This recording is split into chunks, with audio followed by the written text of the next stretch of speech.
వికారాబాద్ జిల్లా తాండూరు పట్టణం సాయిపూర్లోని గిరిజన బాలికల వసతి గృహాన్ని జూనియర్ సివిల్ జడ్జి న్యాయమూర్తి శివలీల సందర్శించారు.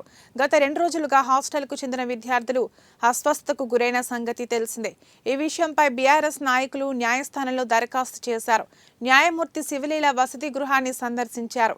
హాస్టల్లో చికిత్స పొందుతున్న లీలావతి అనే విద్యార్థినితో మాట్లాడారు. మిగతా విద్యార్థులతో కూడా మాట్లాడి హాస్టల్లో అందిస్తున్న భోజనం సౌకర్యాల గురించి అడిగి తెలుసుకున్నారు. అస్వస్థతకు గురైన కారణాలను ఆరా తీశారు. న్యాయమూర్తి వెంట బార్ అసోసియేషన్ నాయకులు, న్యాయవాదులు ఉన్నారు.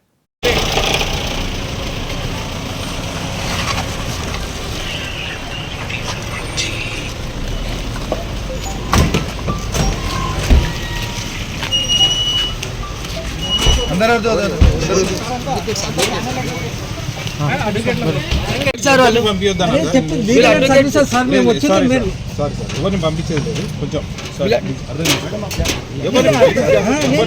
అర్థం చేసుకోండి. ఎవరిని పంపిస్తలేదు.